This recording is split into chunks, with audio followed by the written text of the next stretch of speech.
सभी दोस्तों को मेरा नमस्कार। मैं श्री ओम शर्मा। दोस्तों, इस वीडियो में बात करेंगे, जब स्टूडेंट बीएससी एग्रीकल्चर करने के बाद यूनिवर्सिटी और कॉलेज से बाहर निकलता है तो उसके पास कोई एक सटीक आंसर नहीं होता है कि मैं किस तरफ जाऊं और मुझे करियर किस प्रकार अपना बनाना है, प्राइवेट सेक्टर में जाना है या फिर गवर्नमेंट जॉब की प्रिपरेशन करनी है।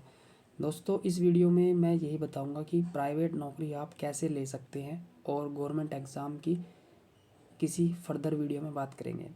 दोस्तों, मेन वीडियो का एजेंडा ये है कि आप किस प्रकार जॉब ले सकते हैं, क्योंकि मैं खुद एक प्राइवेट सेक्टर में काम कर रहा हूँ, इंसेक्टिसाइड इंडिया लिमिटेड, जो डेवलपमेंट एंड मार्केटिंग की पोस्ट पर कार्यरत हूँ।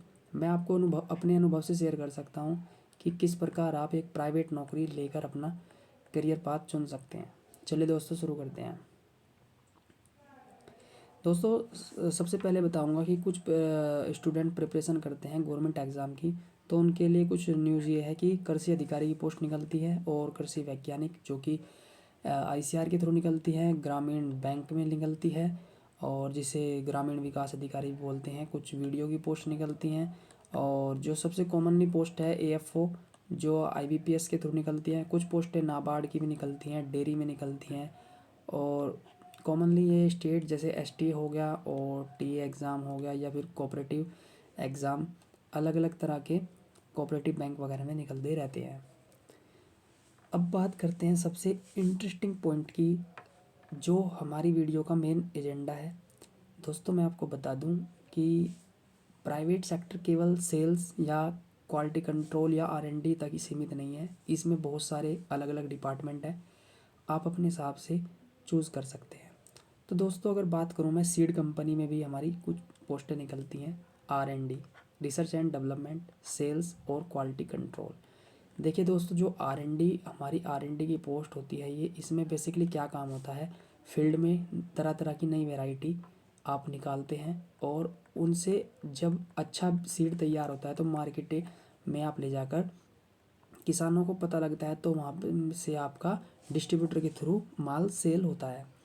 क्वालिटी कंट्रोल की बात करते हैं, तो जब आप आरएनडी अपना जब फील्ड में आपका ट्रायल लगता है, ट्रायल लगने के बाद जब मेन प्रोसीजर आपका जो सीड होता है वो प्रोसेसिंग के लिए जाता है, ताकि हमारा कोई जो सीड है उसके जो ग्रेन है वो कटे फटे ना हो, उसमें कोई भी इम्प्योरिटी ना हो, तो उसके लिए एक क्वालिटी कंट्रोल की पोस्ट रखी जाती है।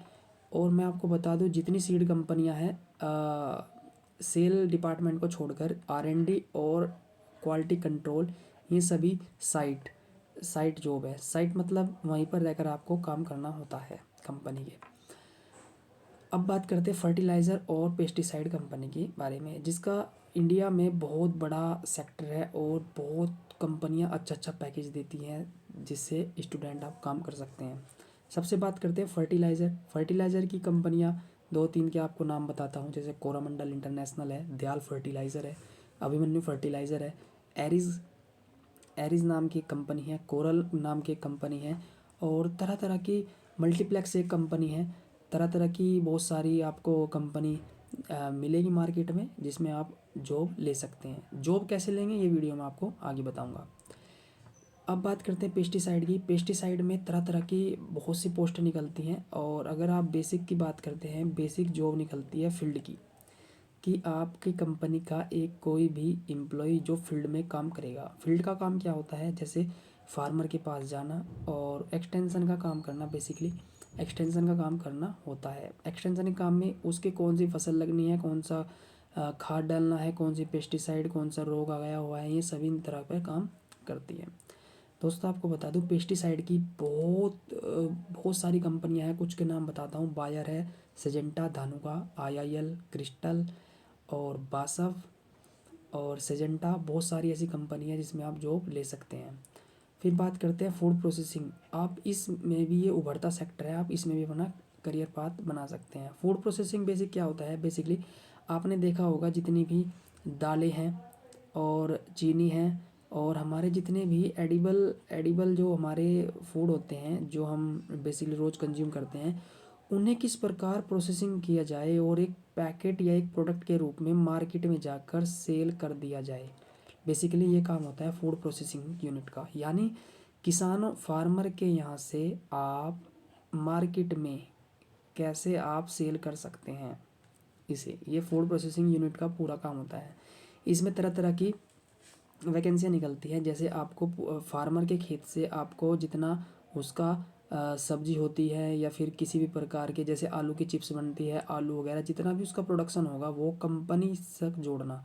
कंपनी फार्मर के खेत से आपका पूरा माल लेकर आएगी और उसके अलग अलग प्रकार के प्रोडक्ट बनाकर मार्केट में सेल करेगी।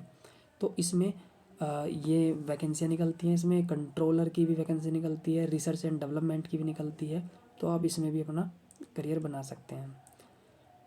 हिसाब कर लेते हैं दोस्तों।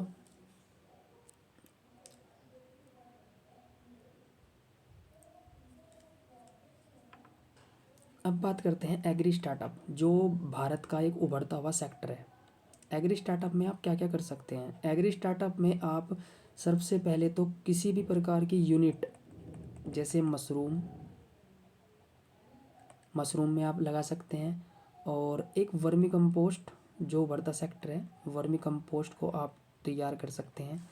और आप कोई पेस्टिसाइड की जॉब करके थोड़ा एक्सपीरियंस लेकर आप अपनी शॉप डाल सकते हैं, उसमें भी काफ़ी ग्रोथ है। और एक सबसे अच्छा चल रहा है कि आप फ्रूट खरीदेंगे, फ्रूट या वेजिटेबल्स जितने भी है उन्हें अपना मंडी में ले जाकर सेल करते हैं, बीच का कमीशन आप रख सकते हैं। इस प्रकार का भी आप कर सकते हैं, जिसमें सरकार एफपीओ, फार्मर प्रोड्यूस ऑर्गेनाइजेशन, एक ये संचालन करती है। और ये गांव-गांव में जाकर कई गांव के फार्मर इससे जुड़ते हैं और इस तरह का काम कर सकते हैं। काफ़ी अच्छा काम है। इसे भी ऐसे भी आप कर सकते हैं। और आप हाई टेक्नोलॉजी खेती भी कर सकते हैं। जैसे आप पॉली हाउस लगा ले, पॉली हाउस में बहुत सी टेक्नोलॉजी, एडवांस टेक्नोलॉजी से फार्मिंग होती है, जो आपको बहुत अच्छा प्रॉफिट देकर जाएगी। आप जरबेरा के प्लांट लगा सकते हैं, वो भी आपको काफ़ी प्रॉफिट देकर जाएगा। एनजीओ एग्री कंसल्टेंसी सर्विस, आप इसमें क्या करते हैं, बहुत से एनजीओ ऐसे हैं जो हमारे एग्रीकल्चर पर काम करते हैं, जो इन्वायरमेंट को प्योर करने के लिए आपके एक्सटेंशन का काम करते हैं, जो सरकार के अंडरटेक में काम होता है। और एग्री ये सर्विस जो है, एसीएस सर्विस जो होती है, इसमें क्या होता है, जब आप कंपनी में रहकर या आपको एक बहुत अच्छा एक्सपीरियंस हो जाता है तो आप ये सर्विस शुरू कर सकते हैं। इससे क्या होता है, आप अथॉरिटी बनवाते हैं डीओ के यहाँ से, जो आपका डेवलपमेंट ऑफिसर होता है डिस्ट्रिक्ट लेवल पर, डिस्ट्रिक्ट एग्रीकल्चर ऑफिसर होता है, अथॉरिटी बनवाते हैं। और आप अपनी ये इस तरह की कोई ब्रांच खोल सकते हैं। इससे क्या होगा, किसान आपसे एक एडवाइज़र के रूप में आपसे सलाह लेगा, क्या करे क्या ना करे, इस प्रकार की सारी जानकारी आपको देगा। और उसके बदले आप उनसे कुछ भी चार्ज आप करेंगे, 100, 50, 200 जितनी भी आप करना रखना चाहेंगे, जो किसान के हित में होगा। दोस्तों, अब प्राइवेट सेक्टर में बहुत सारे अपॉर्चुनिटी है जिसे आप कर सकते हैं। अगर आप मास्टर के हैं तो आप टीचिंग लाइन में भी जा सकते हैं, लेकिन मैं बता दूं, टीचिंग लाइन में कहीं इतना प्रोग्रेस नहीं होती है जितना हमारी प्राइवेट सेक्टर में होती है। अब बात करते हैं प्राइवेट सेक्टर में कितनी अलग अलग प्रकार की और भी हो सकती हैं। जैसे प्रोडक्ट मैनेजर होता है, सप्लाई चेन में होता है, और तरह तरह की पोस्टें हैं जो मैं आगे डिस्कस करूँगा। इनके लिए क्या क्या स्किल लगती है, जॉब के लिए क्या क्या स्किल लगती है, और हमें क्या क्या स्किल सीखनी चाहिए ताकि हमारा करियर अच्छे से बने। जैसे प्रैक्टिकल नॉलेज होनी चाहिए आपको क्रॉप की और सोइल की। क्रॉप की नॉलेज, कौन सी फसल कौन से सीजन में लगती है, और कितने इंसेक्ट लगते हैं, और कितनी डिजीज़ फंगल वगैरह के इस पर अटैक होते हैं, ताकि आप आसानी से पहचान लें। मैं इनकी सभी वीडियो लेकर आऊँगा, तो इसीलिए हमसे जुड़े रहिए।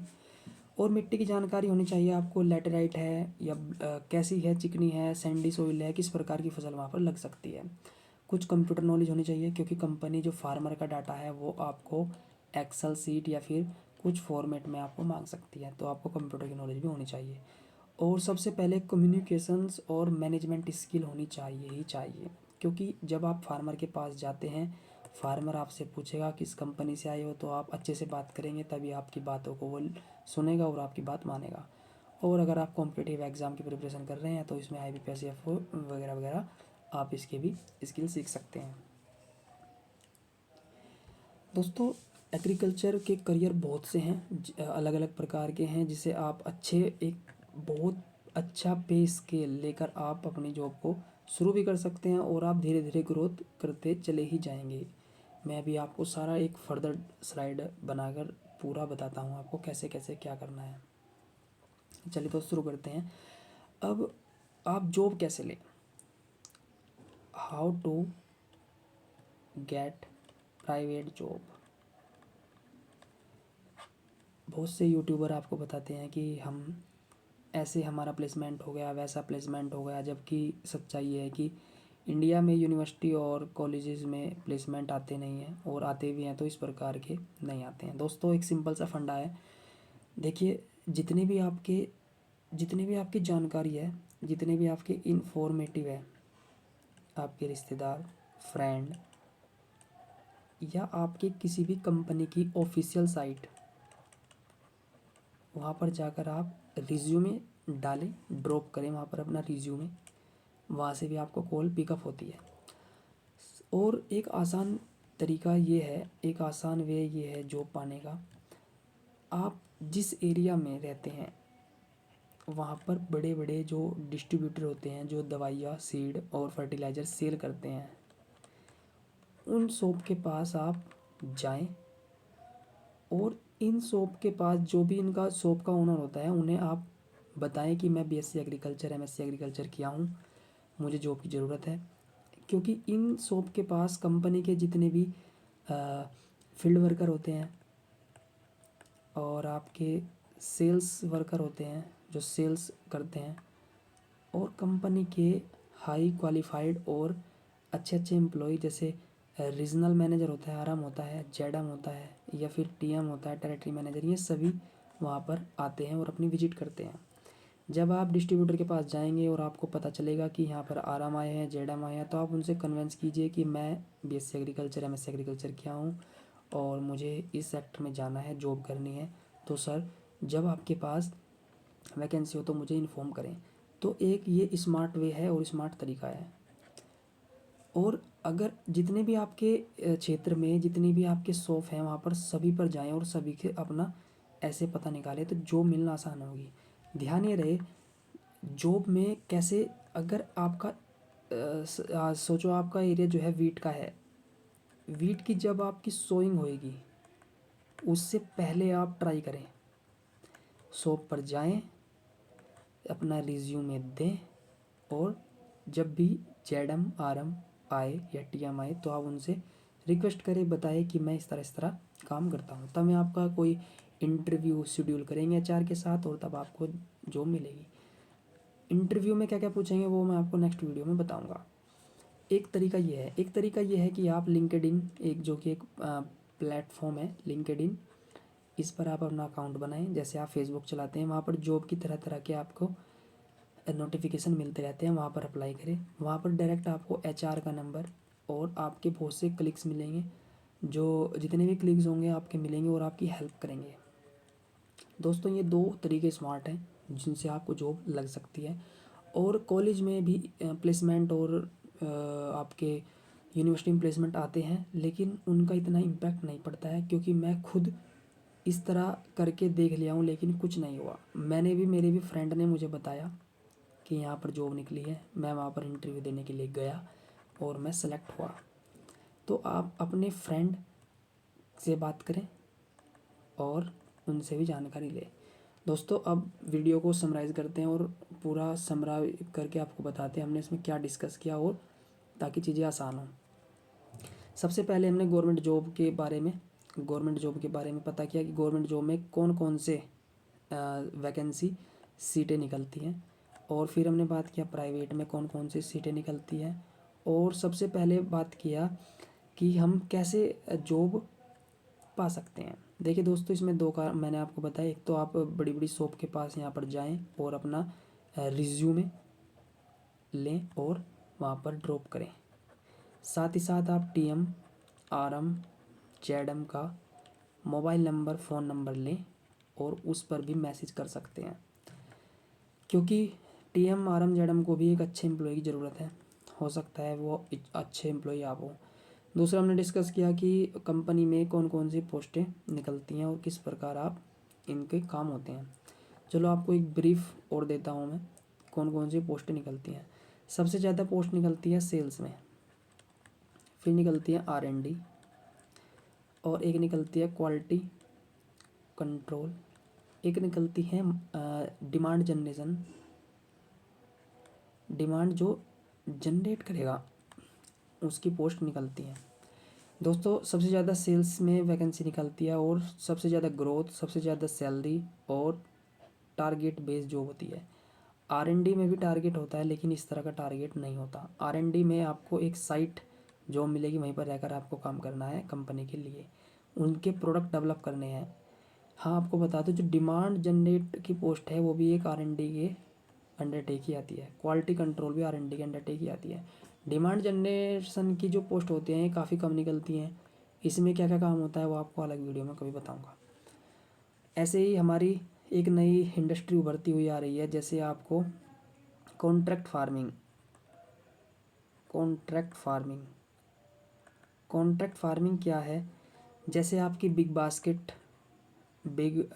बास्केट जो आपकी कंपनी है, और अमेजोन फ्रेश, फ्लिपकार्ट फ्रेश, इस तरह की आपको ब्लिंकिट, ये सभी कंपनियां जॉब निकालती हैं एग्रीकल्चर की। क्योंकि जो बिग बास्केट है इसमें आपकी सभी प्रकार की वेजिटेबल्स, फ्रूट और जितनी भी ग्रोसरी का सामान होता है वो ये ऑनलाइन अवेलेबल कराते हैं। ऐसे ही अमेजोन में होता है, ऐसे ही ब्लिंकिट में होता है। तो इसके लिए भी आपको अपने फ्रेंड लिंक्डइन पर आपको अप्लाई करना होगा ताकि आपको जॉब मिले। दोस्तों इस वीडियो में आपको जो भी आपका क्वेश्चन हो आप मुझे कमेंट बॉक्स में कर सकते हैं, टाइप कर सकते हैं। और दोस्तों अगली वीडियो में बताऊंगा कि कैसे आप इंटरव्यू क्रैक करें, इंटरव्यू कैसे क्रैक कर सकते हैं, और किस प्रकार काम करना होता है, और किस प्रकार आप फार्मर की जो फील्ड विजिट है वो कैसे करते हैं। तरह तरह की अलग अलग वीडियो आपको इस चैनल पर मिलेगी। हमसे जुड़े रहिए, और बहुत सारा कंटेंट, स्टडी कंटेंट भी मिलेगा, क्योंकि मैं स्टडी भी किया हूँ और प्राइवेट सेक्टर में आने का मेरा काम ये रहा कि मैं सेलेक्ट नहीं हो पाया, कुछ नंबरों से रह गया, तो मैंने इसके साथ साथ अपनी प्रिपरेशन स्टार्ट की। धन्यवाद दोस्तों।